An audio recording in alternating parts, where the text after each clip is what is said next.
Hello everyone. आज हम English का अगला वीडियो में नरेशन के बारे में जो अगला टॉपिक है चेंज इन नियरनेस उसको सीखेंगे। चलिए आइए देखते हैं। डायरेक्ट स्पीच में जो भी सब इन सारा वर्ड्स रहेगा उसको हम लोग इनडायरेक्ट स्पीच में कैसे चेंज करते हैं, है ना, उसका मेंशन यहाँ पर है। जैसे डायरेक्ट स्पीच में यदि हियर रहा है तो उसको इनडायरेक्ट स्पीच में देयर बना देंगे। इन डायरेक्ट स्पीच में यदि कहीं भी किसी भी सेंटेंस में दीज रहा है तो उसको इनडायरेक्ट स्पीच में दोज बना देंगे।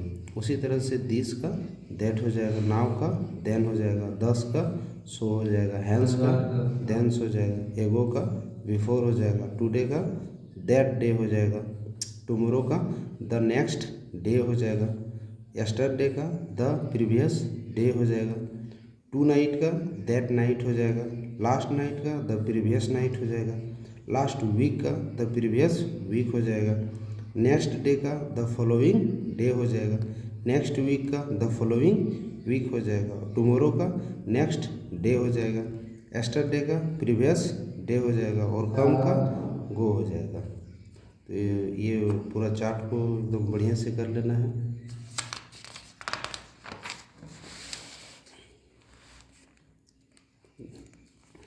जैसे एक नोट है, एक पॉइंट है, कम को गो उस समय बदला जाता है जब उसके बाद निकटता सूचक कोई शब्द प्रयुक्त हुआ है।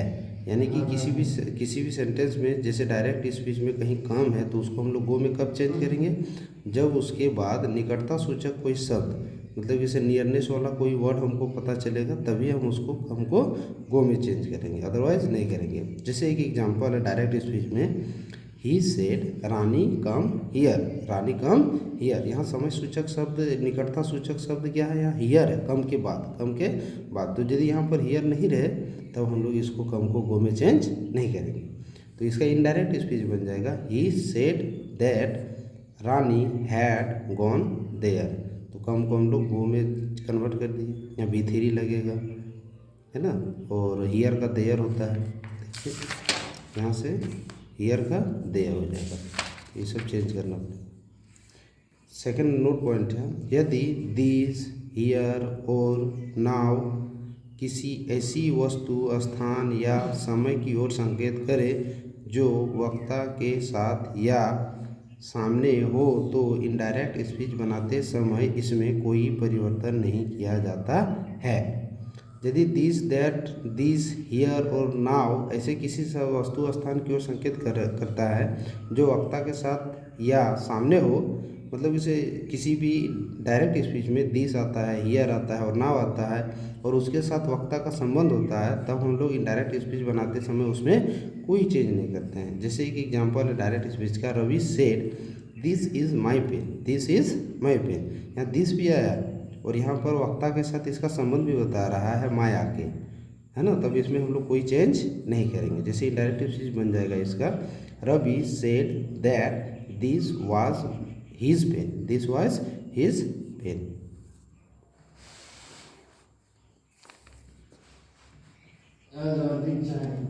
नेक्स्ट है, अलग अलग प्रकार के वाक्यों को डायरेक्ट स्पीच से इनडायरेक्ट स्पीच में कैसे बदला जाता है।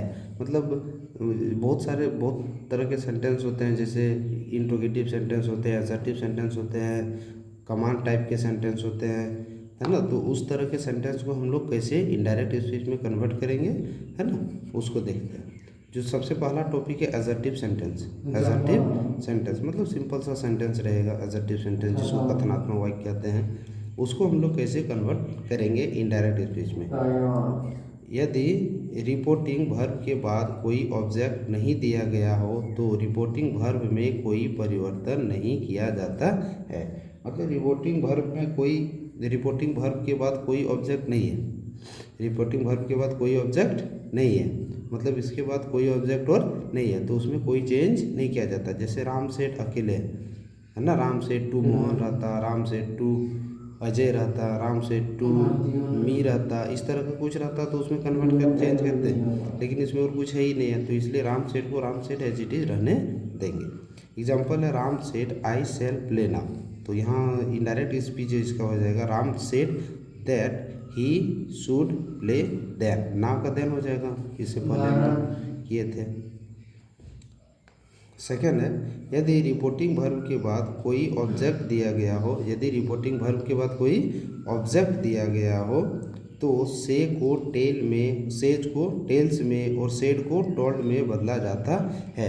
यदि मान लेते हैं कोई रिपोर्टिंग वर्ब के बाद कोई और ऑब्जेक्ट दिया गया हो तो हमेशा याद रखिएगा, से है तो टेल में कन्वर्ट कर देंगे, सेज है तो टेल्स में कन्वर्ट कर देंगे और सेड है तो टोल्ड में कन्वर्ट कर देंगे, है ना। इसको हमेशा याद रखिएगा। जैसे एग्जांपल है राम सेड टू श्याम, देखिए यह राम सेड रिपोर्टिंग वर्ब है, इसके बाद एक ऑब्जेक्ट अदर दिया गया है श्याम है और यहाँ सेड है तो टोल्ड हो जाएगा, सेज रहता तो टेल्स रहता है ना, और से रहता तो ये टेल रहता, सेड फॉर सेड। तो Ram said to Shyam I will help you, I will help you, Ram ने श्याम से कहा मैं तुम्हारी सहायता करूँगा। तो यहाँ इनडायरेक्ट स्पीच हो जाएगा इसका, Ram told Shyam, Ram told Shyam that he would help him, Ram Shyam से कहता है ना मैं तुम्हारी मदद करूँगा।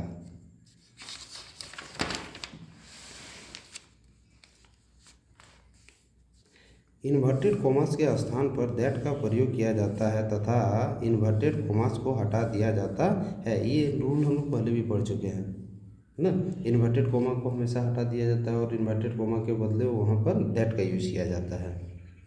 जैसे एग्जांपल है father said Ram, father said Ram I am pleased with you, तो इसका इनडायरेक्ट स्पीच हो जाएगा father told Ram that he was pleased with him, he was pleased with him, वह उसके द्वारा ये प्लीज्ड हुआ है। सबसे पहला टॉपिक था एडजेक्टिव सेंटेंस। अब हम लोग चलते हैं इंट्रोगेटिव सेंटेंस। प्रश्नवाचक टाइप का कोई वाक्य रहे तो उसको हम लोग इनडायरेक्ट में कैसे कन्वर्ट करेंगे। तो इसका रूल है, पहला रूल, इंट्रोगेटिव सेंटेंस में रिपोर्टिंग वर्ब सेड या सेड टू या फिर आस्क्ड में बदला जाता है। सेड को किस में बदल देंगे, सेड टू या फिर आस्क्ड में बदल देंगे।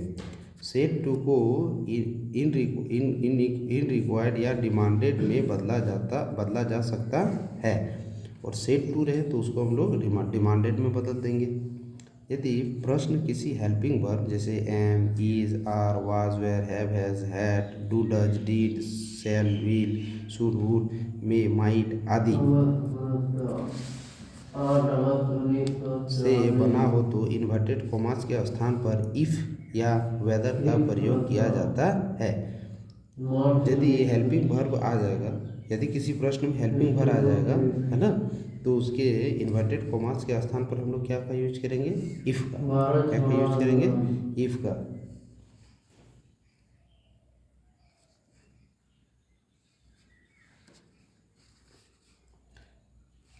सेकेंड रूल है, यदि प्रश्न WH फैमिली का हो, WH फैमिली मतलब who, which, how, what, why, whom आदि से शुरू हुआ हो या फिर बना हो तो इनडायरेक्ट स्पीच बनाते समय इफ़ या वेदर या दैट का प्रयोग नहीं किया जाता है। साथ ही वाक्य में क्वेश्चन वर्ड को बनाए रखा जाता है। यदि WH से कोई सेंटेंस शुरू हुआ है, उसमें आया है WH वाला प्रश्नवाचक, तो उसमें इफ़ या वेदर का किसी का भी यूज नहीं करेंगे और जो प्रश्नवाचक चिन्ह है उसको रहने देंगे। चौथा रूल है, प्रश्नवाचक वाक्य को एडजेक्टिव बनाकर प्रश्नवाचक चिन्ह हटा दिया जाता है और वाक्य के अंत में फुल स्टॉप लगा दिया जाता है। प्रश्नवाचक चिन्ह जैसे WH वाला नहीं रहे, है ना, तो उसमें प्रश्नवाचक चिन्ह को हटा देंगे, है ना, और उसको एडजेक्टिव सेंटेंस बना देंगे और एडजेक्टिव सेंटेंस बन गया तो लास्ट में हम लोग एक फुल स्टॉप लगा देंगे। ये सब रूल है, ये इंट्रोगेटिव सेंटेंस का इतना सारा रूल है, याद करना है। अगला है हेल्पिंग वर्ब को इनडायरेक्ट स्पीच में बनाते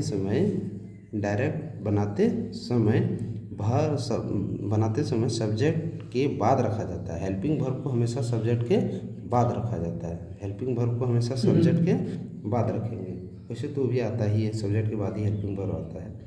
एक एग्जांपल है, he said to me do you like bananas, उसने मुझसे पूछा या फिर उसने मुझसे कहा डू यू लाइक बनाना, क्या आप बनाना पसंद करते हैं। इसका इनडायरेक्ट हो जाएगा, he asked me if I like bananas, I like bananas.